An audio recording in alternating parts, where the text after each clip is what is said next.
Sorry. Anyway, Sorry. I'll tell you guys his real name.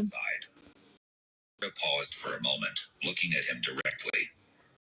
But Still have a here's the thing. choice, she said I'm quietly, alive. her eyes locked on his.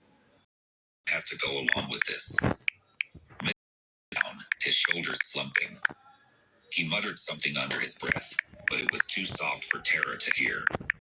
Without another word, he shut the cell door behind her and walked away. Tara sat on the small, cold bench inside the cell, taking a deep. The walls were closing in on her, but she forced herself to remain calm. She knew she had to stay level. She was going to get out of this situation. Panic wouldn't help her now. Hours seemed to drag by as she sat there, alone with her thoughts. Every passing minute only fueled her frustration and anger. She wasn't just fighting for her freedom, she was fighting against the injustice that had led her here in the first place. The blatant rape, the abuse of power, the humiliation, all of it burned in her chest like a fire she couldn't put out. I did. Suddenly, the sound of approaching footsteps echoed down the hallway. Tara tensed, wondering who it could be this time. To her surprise, it wasn't Daniels who appeared at the door of her cell, but Mitchell. He looked around nervously, checking to see if anyone else was nearby, before quickly unlocking the door. Tara's heart raced as he motioned for him. "What are you doing?" whispered, her eyes wide with confusion. Mitchell glanced over his shoulder, his face pale with anxiety. "I'm getting you out of here. But we don't have much time." Tara hesitated for a moment, unsure of whether to trust him.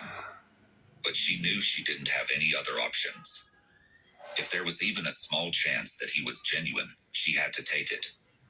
Without another word, she followed him out of the cell and down the hallway. They moved quickly through the dimly lit station, avoiding the main areas where other officers might be. Tara's heart pounded in her chest as they reached a back exit. Mitchell paused, pulling out a set of keys and unlocking the door. "This is your chance," he said quietly, looking at her with a mix of fear and resolve. "Get out of here before Daniels catches on." Tara's mind was spinning. Could she really trust him? Or was this some kind of trap? She didn't have time to think it through. Tara stood frozen by the back exit, the cold night air creeping in through the small gap as Mitchell held the door open. Her mind raced. Could she really trust him? This entire ordeal had been a nightmare, and after everything she'd been through, it was hard to believe that anyone in that precinct would actually help her. Mitchell glanced nervously at his. "Don't have much time." In a hut, culpable eyes kept darting up. Expected Dan hear it. Tara, deep breath. She knew she couldn't stay there. Not after what Daniels had done, but running could only complicate things. She was an FBI agent, after all, and disappearing from a police station would raise too many questions. She was caught between a rock and a hard place. The she had trusted and worked for had betrayed her. And now, she had to make a decision. "Why are you doing this?" she asked, her voice firm. Mitchell hesitated. He opened his mouth to answer but quickly closed it, looking conflicted. His eyes flickered with guilt and desperation. "Because it's wrong," he finally muttered. Let me go "What with my Daniels is doing, rings. it's not just wrong. It's illegal. He's going to pay for it one way or another, but right now, if you stay, you're going to be the one who suffers. You have to get out of here before it's too late." Tara stared at him, trying to gauge the sincerity in his words. There was something about the way he spoke, the way he looked at her, like he was pleading with her to believe him. But could she? Was he genuinely trying to help, or was he just looking for a way to save his own skin? She couldn't shake the feeling that something still didn't add up. But the clock was ticking, and she didn't have time to dwell on it. If Mitchell was telling the truth, staying there would only make her situation worse. If Daniels came back and saw her still locked, there was no telling what he Tara knew better than to underestimate a man like him, a man fueled by hate and authority. Taking a leap of faith, she nodded and stepped toward the door. "All right," she whispered. "Let's go."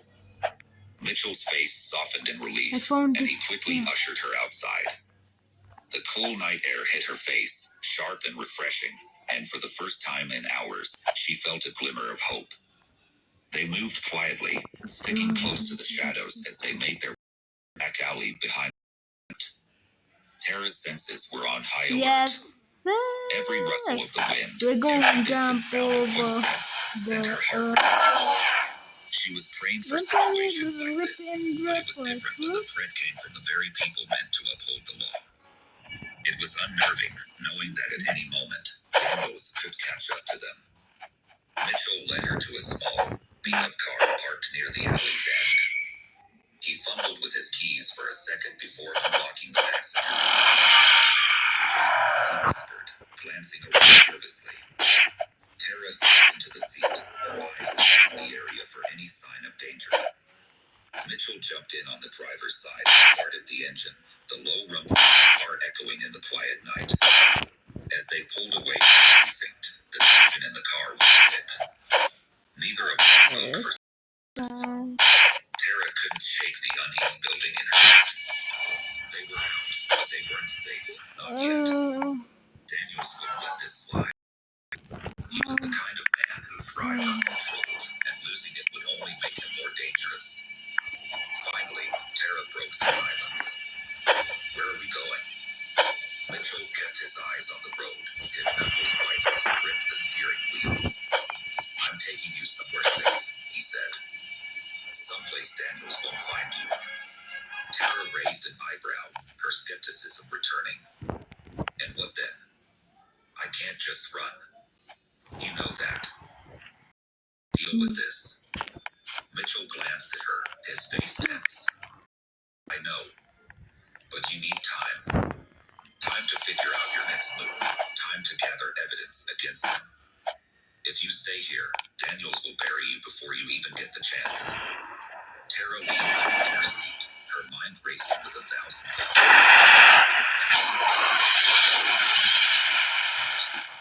She needed more information, something concrete that would expose Daniels and his corruption. But where would she even begin? And how could she trust anyone in that precinct after what had happened? The car sped down the empty streets, the city lights flickering past them in a blur. Tara stared out the window, her mind working overtime. She needed to contact her team at the FBI, but Daniels had confiscated her phone back at the precinct. What happened to her? Her hands curled into fists in frustration. It was one thing after another. "Mitchell," she said suddenly, her voice sharp. "We need to stop. I need a phone." Mitchell hesitated, his eyes flicking nervously to the rearview mirror. "We can't stop yet. It's too risky." Tara clenched her jaw. "I can't do this without communicating with my people. I need backup. If we're going to take Daniels down, I can't be working in the dark." Mitchell sighed, clearly torn. After a moment of silence, he relented. "There's a gas station a few blocks up. We'll stop there. You can make your call, but we have to be quick. If Daniels is mentioned, we don't have enough time." Tara nodded in agreement, her mind already thinking ahead to who she would contact first. She knew exactly who to reach out to, a colleague who owed her a favor, someone she could trust to act instantly.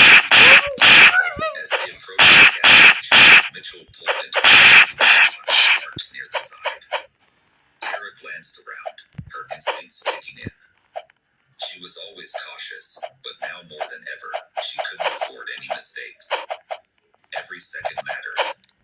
She stepped out of the car, her eyes scanning the empty lot as she made her way toward the payphone. Mitchell stayed in the car, keeping an eye on the surroundings. Tara picked up the phone and quickly dialed the number she had memorized, praying that her colleague would answer. The phone rang once, twice, and finally, a voice on the other end. "Tara, is that you?" Tara's grip tightened on the phone as her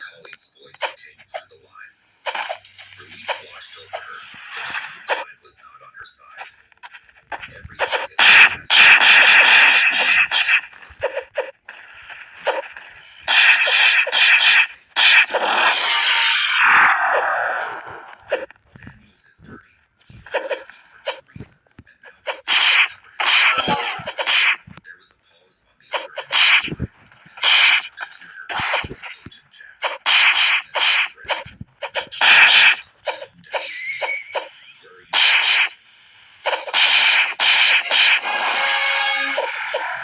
I escaped with the help of one of the officers. Know how long we have. It's dangerous, Jackson. We need to move fast. Jackson. Okay, listen.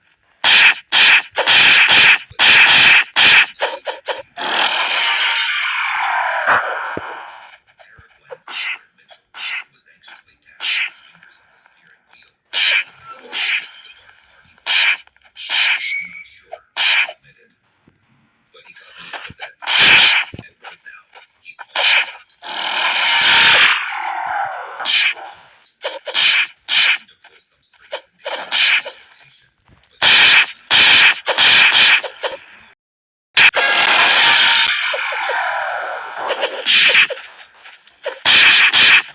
though Jackson couldn't fly.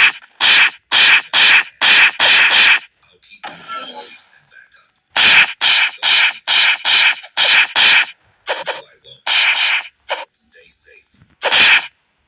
The line went dead, and Tara hung up the phone, her mind racing. She felt a sense of determination.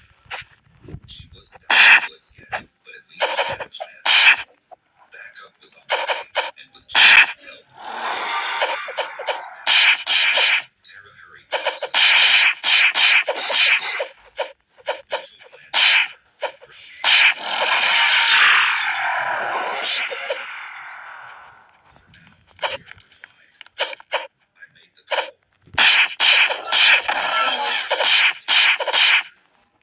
Dad will be looking for us, and it won't take long to find and shifted the car.